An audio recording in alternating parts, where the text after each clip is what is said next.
Meus queridos, o Salmo 3 é a primeira vez que a palavra salmo aparece na Bíblia, aparece no livro de Salmos. E é o primeiro salmo atribuído a Davi. E o Salmo 3, ele foi escrito dentro de um contexto, e um contexto bem difícil. Eu sei que os irmãos conhecem a história do rei Davi. A palavra de Deus chama o rei Davi de um homem segundo o coração de Deus. Só que em momento nenhum, em lugar nenhum das Escrituras, você vai encontrar um porquê disso. Uma resposta satisfatória que diga o seguinte: Davi foi chamado o homem segundo o coração de Deus por causa disso. Mas estudando a vida desse homem, nós podemos imaginar algumas coisas. Só que antes de falar sobre isso, eu preciso te colocar dentro do contexto do Salmo 3, para que você possa entender. Todos nós sabemos que o rei Davi, ele fez grandes proezas para Deus. Foi um homem extraordinário. A história do rei Davi é uma história que nos inspira. Mas Davi estava longe, muito longe, de ser um homem perfeito. Certa vez, ele estava no seu palácio real, ele contemplou uma mulher, muito bonita por sinal, e ele desejou essa mulher. Ele era o rei, podia ter quem ele quisesse, era lei, e ele olha aquela mulher e a deseja. E ele pega aquela mulher, se deita com ela, e ela engravida. O problema é que essa mulher era casada com um soldado que estava lá no exército lutando as guerras de Davi. Quando ele fica sabendo que a mulher engravida, ele manda chamar o seu marido vai para Jerusalém. Chegando em Jerusalém, ele chama o marido no seu palácio, e ele vai até o palácio do rei, o rei dá a ele comida, vinho, muito vinho, ele já fica exaltado por conta do vinho, alegre, e ele então despede o marido de Batseba para sua casa. Ele deve ter pensado assim: esse homem está há muitos dias no campo de batalha, obviamente que ele deve estar sentindo saudades de sua esposa, eu vou liberá-lo, ele vai para sua casa, obviamente eles vão dormir juntos e o filho vai ficar sendo dele. Tudo planejado. Mas Urias não foi. Urias não quis ir para a sua casa. Ele disse assim: meu rei, os meus amigos estão ali, dormindo ao relento, e eu vou para a minha casa para me deitar com a minha esposa? Eu não vou fazer isso de jeito nenhum. E ele não foi. Então Davi tomou uma atitude pior do que a primeira. Ele escreve uma carta para Joabe, e na carta está escrito assim: Joabe, pegue Urias e coloque Urias no local onde a batalha estiver mais aguerrida, para que ele morra. Selou a carta com selo real e deu a Urias. Olha só, gente, para que Urias levasse a carta. Urias não sabia que estava levando a sua própria sentença de morte. Joabe lê a carta, pega Urias, obedece ao rei, e Urias morre. Israel sofre grandes perdas. Joabe então pega um rapaz e diz para o rapaz: vai lá dizer para o rei Davi que o nosso exército sofreu grandes perdas. E quando ele ficar exaltado por conta da notícia, você dirá para ele que morreu também Urias, o heteu. Assim o rapaz fez, chegou lá no palácio do rei, deu a notícia das perdas e disse assim: também morreu Urias, o heteu. O rei Davi, então, escrevendo para Joabe, diz assim: não se preocupe com isso, Joabe. a espada consome tanto um quanto o outro. Olha a insensibilidade naquele momento do homem segundo o coração de Deus. A espada consome tanto um quanto o outro. Fica em paz. Davi imediatamente pega Batseba, se casa com ela, resolvido o problema. Sim ou não? Não. Absolutamente não. Depois de um tempo, Deus manda Natã ir falar com o rei Davi. Natã chega diante do rei Davi, conta uma parábola de um homem que tinha uma cordeirinha, e chegam os amigos, e ele não quer matar a cordeirinha para oferecer para os amigos, e pegou então a cordeirinha de um homem mais pobre. Davi fica enfurecido, e diz que o homem deve pagar pelo que ele fez. Então Natã, imbuído daquela autoridade que o profeta de Deus tem, diz: esse homem é você. Esse homem é você. Eu te tirei por detrás dos rebanhos. Te coloquei como príncipe do meu povo. Você podia ter a mulher que você quisesse. Você vai pegar a mulher de Urias. E ainda vai forjar a morte de Urias. Aí Davi se arrepende naquele momento. Tomado pela culpa. Ele diz assim: pequei contra o Senhor. Natã diz assim para Davi: também o Senhor perdoou o teu pecado. Não morrerás. Mas, porque deste motivo aos inimigos do Senhor, para que eles blasfemem do Senhor, a espada nunca se afastará da sua casa.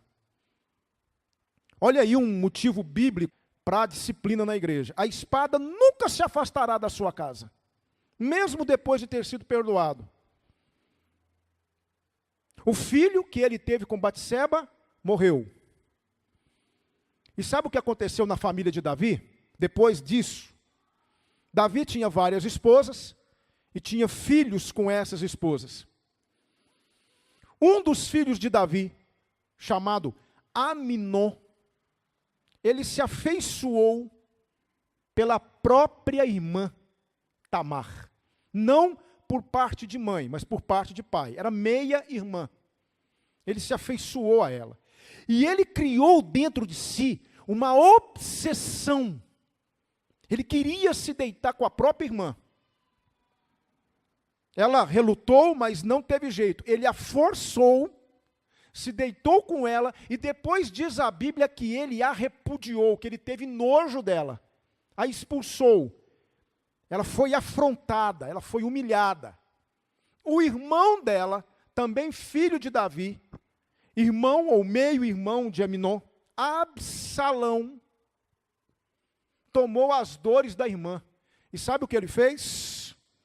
Ele matou o próprio irmão Aminon, vingando a afronta que Aminon tinha realizado na vida de Tamar.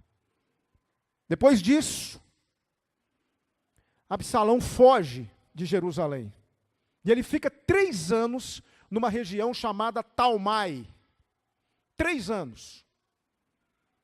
Fica nessa região. E depois de 3 anos, ele sente um desejo de voltar a Jerusalém. Ele sente falta do seu pai. Ele quer ver o rei. Ele quer voltar a Jerusalém. E Joabe, aquele general lá, de que obedeceu Davi, que colocou Urias no lugar mais renhido da batalha, arma uma estratégia para que Davi fosse convencido a permitir que Absalão voltasse. Davi então permite a Absalão voltar para Jerusalém, mas ele não quer ver a face do filho. Absalão pode voltar para Jerusalém, mas ele não verá a minha face. Sabe quantos anos durou isso? 2 anos. Ou seja, faz as contas.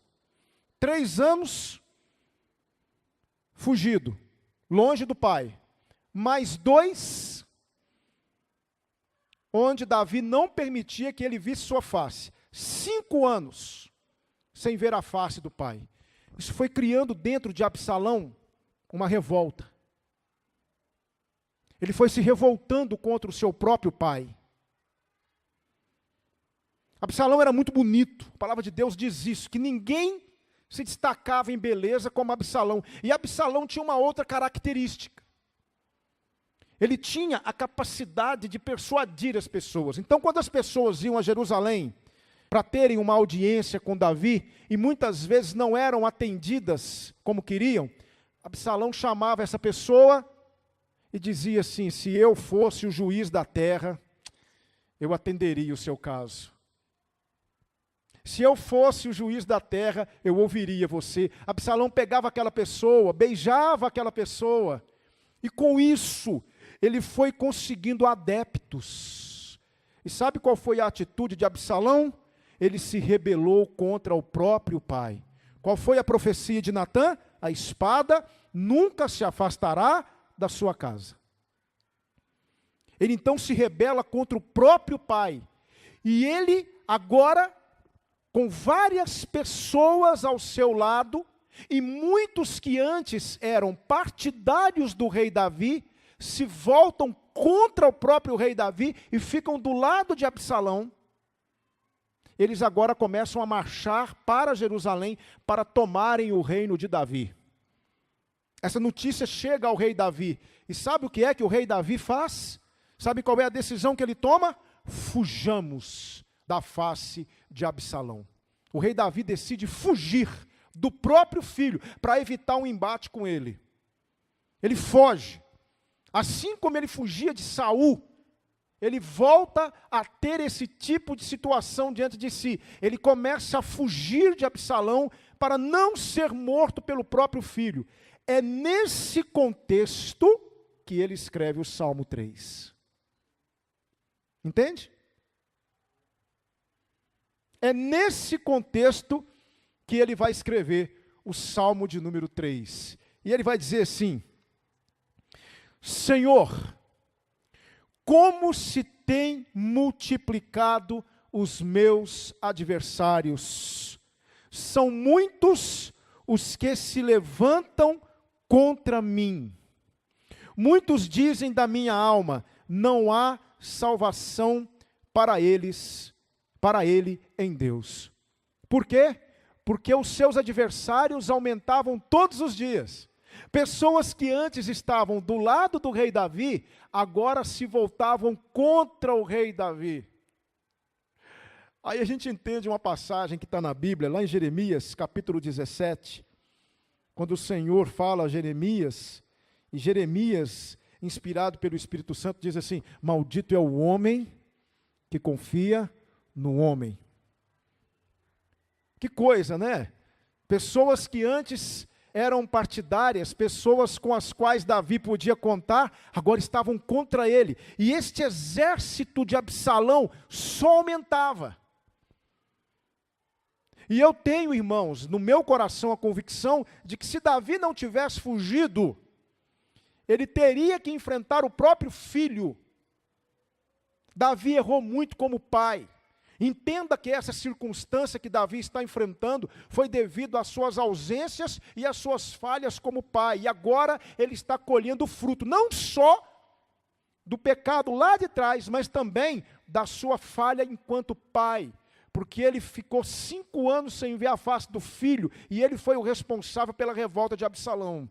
Agora, cá entre nós, se vocês me permitem, e agora eu volto à questão que eu levantei no princípio, nós não sabemos por que a Bíblia chama Davi de um homem segundo o coração de Deus. Meus irmãos, se vocês me permitem, eu vou dar uma resposta.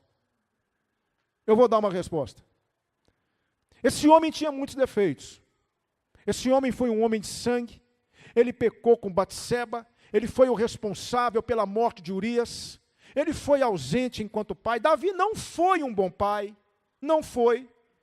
Davi cometeu muitos erros, ele tinha muitas fraquezas, mas se tem uma qualidade que Davi tinha, era confiança em Deus. Talvez essa seja a razão pela qual ele é chamado o homem segundo o coração de Deus. Porque Davi confiava demais no Senhor. E a confiança de Davi não era uma confiança que ele apenas expressava com os lábios. Porque é muito fácil dizer que você confia em Deus. Eu confio em Deus. É muito fácil para nós falarmos, confia em Deus. Eu confio no Senhor. É muito fácil quando tudo na nossa vida está dando certo. É muito fácil. É muito fácil você dizer que confia em Deus quando está tudo acontecendo satisfatoriamente na sua vida. Acontece que Davi, a confiança de Davi foi desenvolvida não em momentos fáceis, mas se você fizer uma análise da vida de Davi, você verá que Davi aprendeu a confiar em Deus nos momentos mais difíceis de sua vida. E agora não era diferente. Então, quando Davi foge de Absalão, ele tem dentro dele uma confiança real no Senhor. E olha só então o que ele vai dizer aqui, a partir do versículo de número 3. Primeiro ele diz, Senhor, os meus adversários se têm multiplicado. Muitos estão dizendo que não há salvação para mim no Senhor. Agora veja o versículo 3, o que ele vai dizer? Dos versículos 3 a 8. Porém tu, Senhor, és um escudo para mim, a minha glória e o que exalta a minha cabeça. Escute, o rei era chamado de escudo do povo. O rei, ele era considerado o escudo porque ele protegia a nação.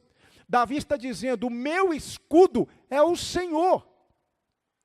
Ele não está dizendo que confia no seu exército. Ele não confiava nos braços do homem. Ele estava completamente desprovido nessa circunstância de alguém que o defendesse. Haviam poucos com Davi, e ele está dizendo, o meu escudo, quem me protege, quem cuida de mim, quem me guarda é o Senhor. A minha glória, Absalão havia transformado a glória do rei em vexame, porque todo Israel sabia o que estava acontecendo na casa do rei. Todo Israel sabia que o próprio filho do rei estava tentando usurpar-lhe o trono. Mas Davi diz, não, o Senhor é a minha glória e o que exalta a minha cabeça. Com a minha voz clamei ao Senhor e ouviu-me desde o seu santo monte. Ele estava longe de Jerusalém, naquela época não havia templo, mas a arca do Senhor estava no monte Sião. E dele, orando ao Senhor, ele sabia que o Senhor estava ouvindo a sua oração, mesmo ele enfrentando as consequências dos seus erros. Ele vai dizer no versículo 5, eu me deitei e dormi, acordei, porque o Senhor me sustentou. Quando Davi dormia e conseguia acordar no outro dia, ele louvava a Deus. Por isso que esse salmo também é chamado de salmo matutino. Era um salmo que era cantado toda manhã no templo, porque quando Davi acordava e ele percebia que o Senhor o havia guardado mais uma noite, ele dizia, eu deitei, dormi, acordei, porque o Senhor me sustentou. Você agradece a Deus quando você acorda?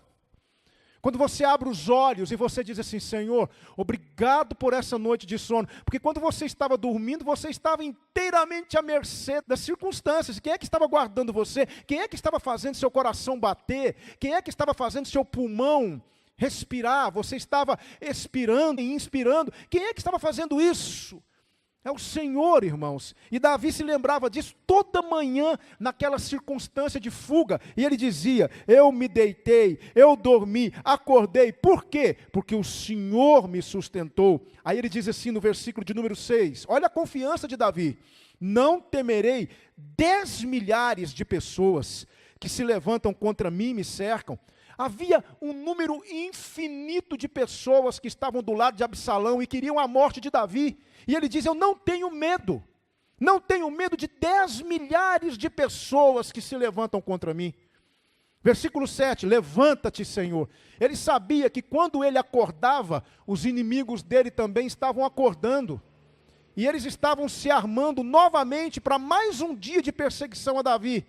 Ele sabia que os seus inimigos estavam despertando para mais um dia onde ele teria que fugir. Aí ele diz assim, levanta-te também, Senhor. Ele está olhando para o passado e ele está se lembrando das inúmeras situações que ele enfrentou na sua vida. Quantas vezes o Senhor o livrou de Saul? Quantas vezes o Senhor o livrou de seus inimigos? Ele diz assim, feriste todos os meus inimigos nos queixos. O que isso significa? Humilhaste os meus inimigos. Ser ferido no queixo era um sinônimo de humilhação.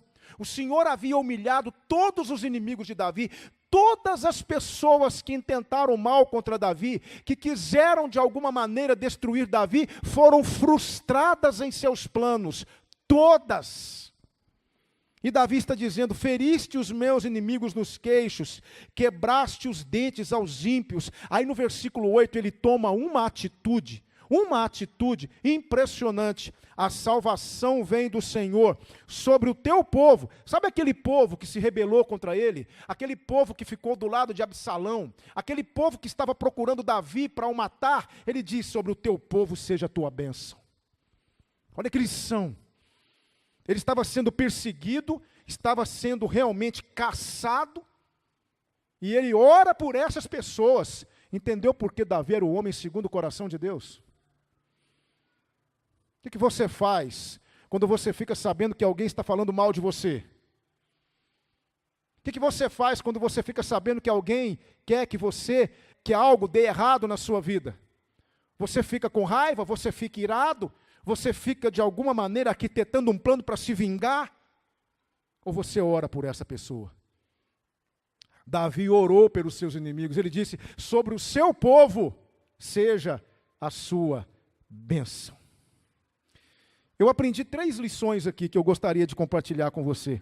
3 aplicações para a nossa vida. 3 questões para que nós possamos colocar em prática no nosso dia a dia. A primeira delas é essa, versículos 1 e 2. Veja só: confiemos em Deus, mesmo quando Ele permitir que situações adversas cheguem à nossa vida. Versículo 1 e 2 diz assim: Senhor, como se tem multiplicado os meus adversários, são muitos os que se levantam contra mim, muitos dizem da minha alma, não há salvação para ele em Deus. Que circunstância desfavorável. Dá para imaginar o que é fugir do próprio filho? Dá para imaginar o que é você fugir do próprio filho para não guerrear contra ele, para não matá-lo? Que situação é essa que Deus permitiu que Davi vivenciasse? E eu aprendo que muitas vezes Deus permite que nós vivenciemos situações adversas na vida. Sabe por quê? Porque Deus quer transformar a minha teoria em prática. Deus não quer apenas ouvir da minha boca: eu confio no Senhor. Deus quer que eu tenha confiança no coração. Deus quer que eu confie nele mesmo. Será que nós temos confiado em Deus mesmo de verdade? Ou confiança em Deus é apenas um adesivo que se prega num carro? Será que eu confio em Deus quando as situações difíceis chegam à minha vida? Eu continuo confiando no Senhor? Eu estive hoje visitando um casal fantástico. Eles estão aqui nessa noite. E eu vou contar aqui, Alex, se você me permite, aquela historinha que você me contou hoje, porque aquela historinha mexeu muito comigo.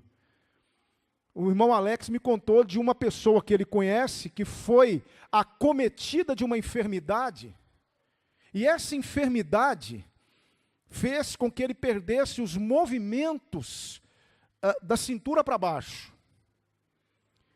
O nosso irmão ficou sabendo disso e foi visitar essa pessoa. É isso mesmo, Alex? Foi visitar essa pessoa.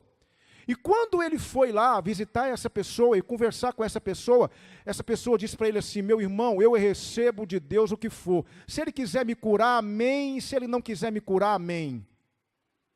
Eu confio nele. Eu repito o que eu vou dizer: é fácil demais confiar em Deus quando tudo está dando certo na nossa vida. Aí de repente Deus permite que você enfrente uma situação daquelas. Não porque Ele te odeia, mas para poder tornar a sua teoria em algo prático. Para que a sua confiança não seja apenas uma palavra bonita na sua boca.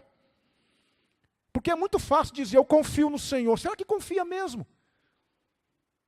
Davi está dizendo aqui: eu confio no Senhor.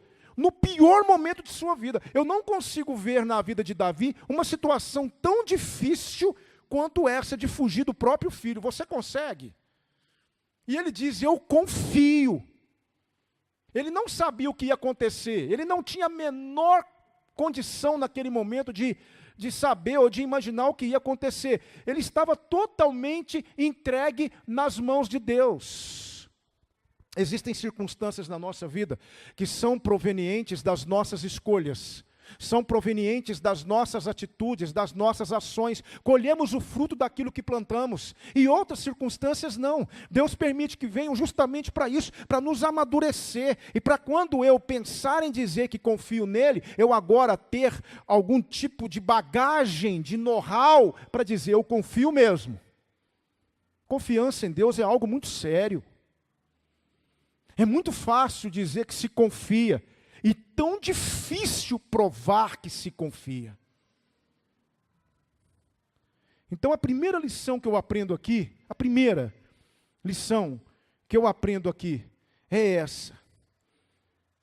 Confiemos em Deus, mesmo quando Ele permitir que situações adversas cheguem à nossa vida. Mas eu aprendo, ainda no versículo 1 e 2, uma outra lição.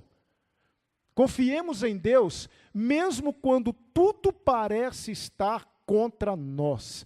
Vamos falar a verdade aqui, queridos. Tem dia na nossa vida, ou momentos na nossa vida, em que tudo parece dar errado. É ou não é verdade? Tudo parece que dá errado.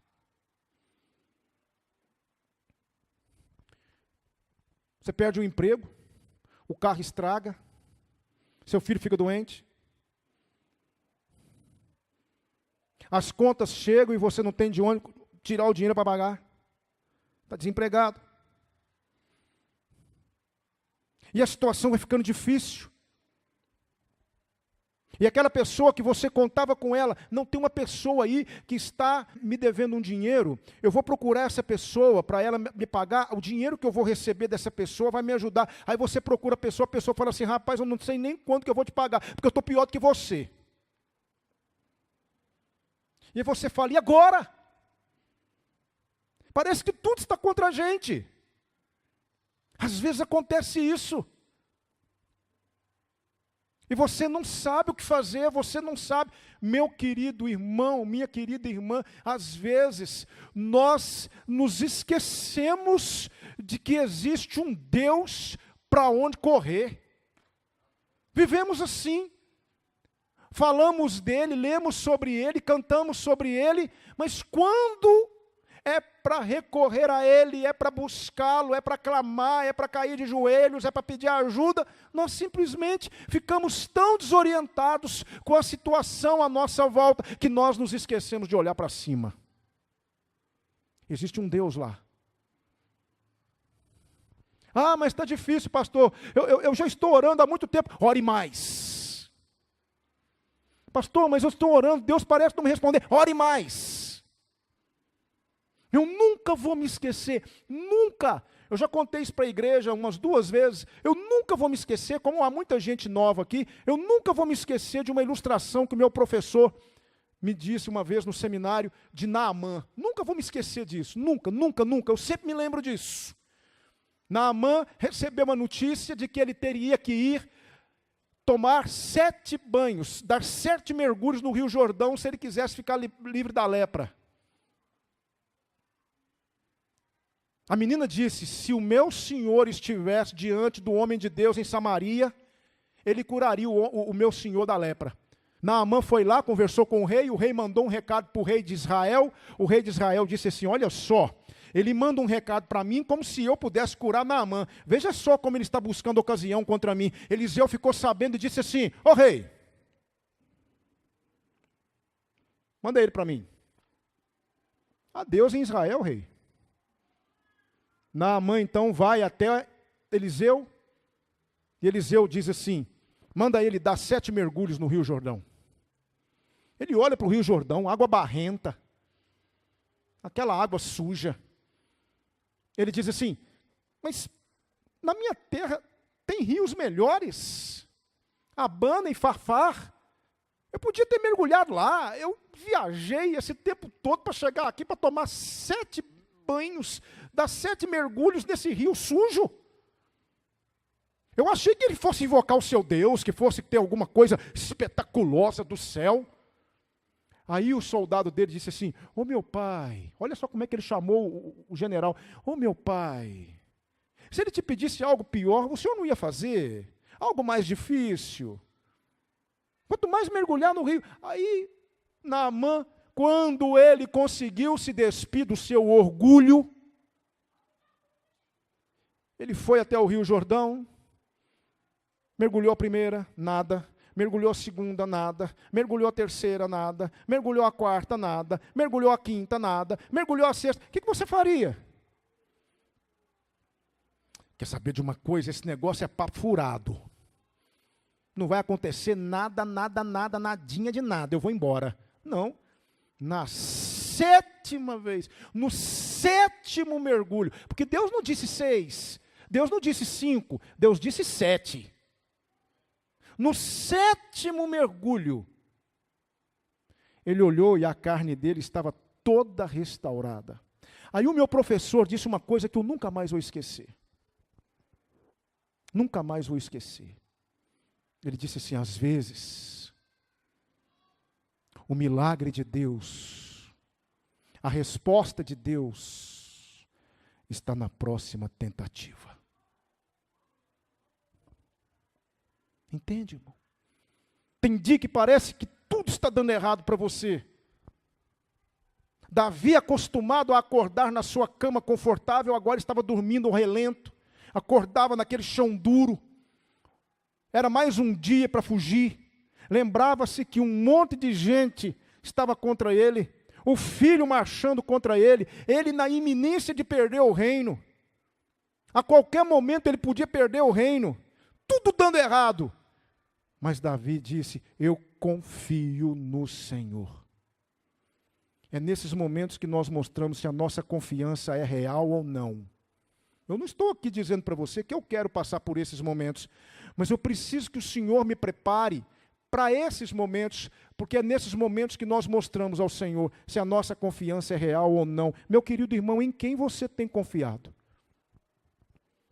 Conta-se uma história de um rapaz que estava correndo e ele se desequilibrou e começou a despencar num precipício.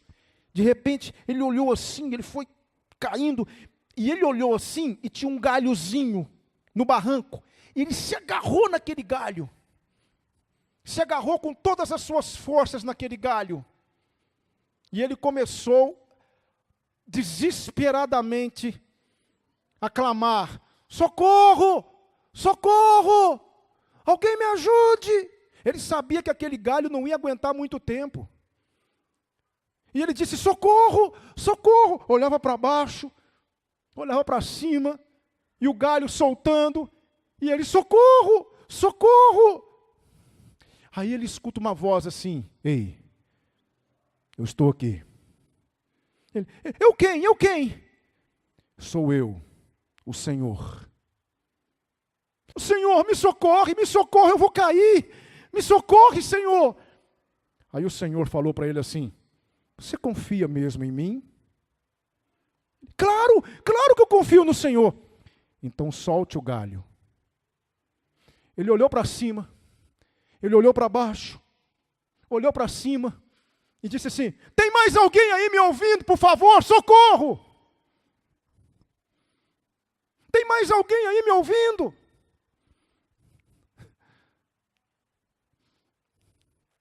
Vocês entenderam, gente? Eu acho que vocês não entenderam, não. Eu estou sem graça. Ai, meu Deus. Vocês entenderam, né? Então tá bom. Amém. Então vamos lá. Então, às vezes, a gente passa por essas situações, sabe? Difícil. Tudo está contra a gente. Aí você começa a gritar socorro. Aí o Senhor fala com você assim: solta o galho. É fácil demais, não é? Quando você está lá em cima, terra firme. Eu confio no Senhor. Eu confio. Oh, aleluia. Eu confio em Deus. Eu quero ver na hora que você despencar. Davi estava despencando, agarrado num galho, num fio de esperança. Mas ele disse: eu confio, Senhor. Eu confio. E a última lição que eu aprendo aqui, para encerrar, a última lição, confiemos em Deus. Por quê? Ele nunca falhou comigo. Ele já falhou com você? Falhou, Isabela? Já falhou com você, Anderson? Já falhou com você, Alessandro? E com você, Gra? Levanta a mão aqui para mim e me diga quando foi que o Senhor falhou com você. Já falhou com você, Natália? Já falhou com você, Nilton? Isso deve nos dar uma injeção de confiança, é ou não é verdade? Gente, eu já orei, eu já pedi em outros momentos mais difíceis do que esse, e o Senhor me ouviu. Por que Ele não vai me ouvir agora? Por que Ele não vai me ajudar agora? Mesmo que as coisas não aconteçam do jeito que você quer.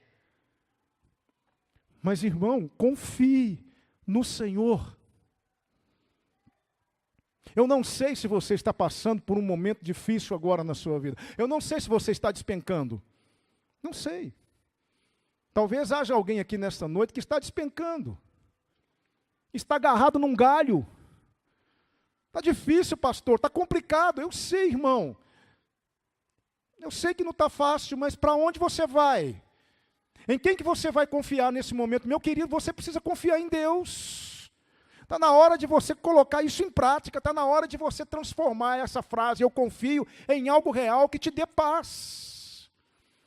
Porque nós precisamos confiar. Não há outro para quem correr. Provérbios 18:10 diz assim: torre forte é o nome do Senhor. Para ela correrá o justo e estará em segurança. Para onde você corre? Quando as coisas ficam difíceis, em quem você tem confiado? Na sua inteligência? Na sua sagacidade? Em quem você tem confiado? Na sua capacidade intelectual? Eu quero ver se isso vai ajudar você quando você estiver agarrado naquele galinho que está soltando do barranco. Eu quero ver se isso vai ajudar você na hora que você estiver enfrentando um momento dificílimo na sua vida. Meu querido, nós precisamos confiar em Deus. Nós precisamos confiar em Deus. Eu quero caminhar para o final mostrando uma frase para você. Posso obter mais de Deus com apenas 1 minuto de confiança do que com uma noite de clamor. Posso obter mais de Deus com 1 minuto de confiança do que com uma noite de clamor. Eu queria convidar você a meditarmos nesse Salmo de número 3. A relembrar isso. Davi estava fugindo do próprio filho. Hoje nós sabemos que ele venceu. O exército de Davi vence o exército de Absalão. Absalão vai fugir. Ele tinha o cabelo grande. Na sua fuga, ele ficou enroscado pelo cabelo nos galhos de umas árvores baixas. Ficou dependurado. Joabe, então, mata Absalão. E chega a notícia para Davi que Absalão havia morrido, e Davi começa a chorar, talvez levado pela certeza de que ele havia sido responsável por aquilo, e ele começa a dizer: Absalão, meu filho, Absalão, Absalão, meu filho. Mas todos nós sabemos que Davi venceu. Davi foi restaurado no seu reino, ele voltou para Jerusalém, ele se assentou de novo no trono. Mas naquela circunstância ele não sabia de nada. Naquela circunstância ele não tinha certeza de nada, mas ele era um homem segundo o coração de Deus. Por quê? Porque a confiança dele não era blá, blá, blá. A confiança dele não era um monte de teoria vazia. Ele confiava de verdade. Está na hora, povo de Deus, de nós nos despirmos de algumas fantasias na vida religiosa e sermos realmente cristãos. E termos no nosso coração sentimentos reais e concretos. E um deles é a confiança em Deus. Ou confiamos ou não confiamos. Ou seguramos na mão do Senhor ou não seguramos. Deus quer que nós confiemos nele. Em quem você confia? Em quem você tem confiado nesses momentos difíceis que você enfrenta? Em quem você confia? Eu quero orar com você nesse momento. Vamos orar? Nós agradecemos por mais esse salmo, Senhor. Agradecemos por mais essas lições preciosas que aprendemos. Muito obrigado.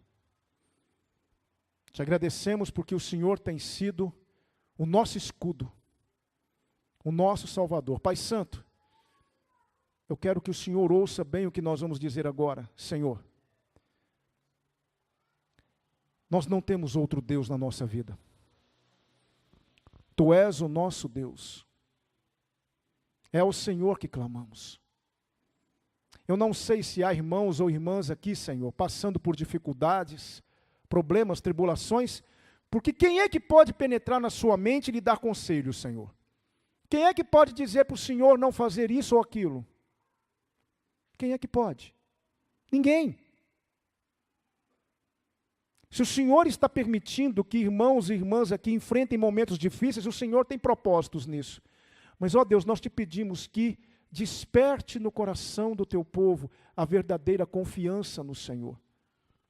Que haja uma verdadeira confiança, que o Senhor retire de nós o medo, que o Senhor retire de nós a incerteza, para que nós possamos confiar verdadeiramente no Senhor. Que a frase, eu confio no Senhor, não seja apenas uma frase bonita que proferimos de vez em quando, mas seja a nossa realidade. Ó Deus, dê força para aqueles irmãos e irmãs que estão passando por dificuldades. Ó Deus, ajuda-os para que possam confiar em Ti, para que possam verdadeiramente mostrar ao mundo, através de sua vida, que eles estão com a sua confiança depositada em Ti. Sê conosco, Senhor. Nós precisamos tanto do Senhor, tanto. Somos tão fracos, tão falhos. Nossa fé é tão diminuta, nossa fé é tão vacilante. Às vezes nós estamos envolvidos por uma alegria e por uma adoração contagiante, mas há momentos que estamos acuados com medo do que vai nos acontecer. Ó Deus, retira de nós esse medo, encha o nosso coração com a Tua paz e faça crescer em nós a confiança no Senhor. Nós agradecemos, nós rendemos graças ao Senhor. Obrigado, obrigado por ter nos ensinado tanto nessa noite. Obrigado por ter nos mostrado tantas coisas que talvez ainda não sabíamos. Obrigado por Davi. Obrigado pelos exemplos que ele deixou para nós. Obrigado a Deus porque Tu és um Deus que não dorme. Tu és um Deus cujos olhos estão sobre nós. Tu és o nosso Deus. A Ti clamamos, a Ti oramos, a Ti agradecemos e em Ti esperamos. Nós oramos em nome de Jesus. Amém. Que o Senhor nos abençoe a todos nós. Amém?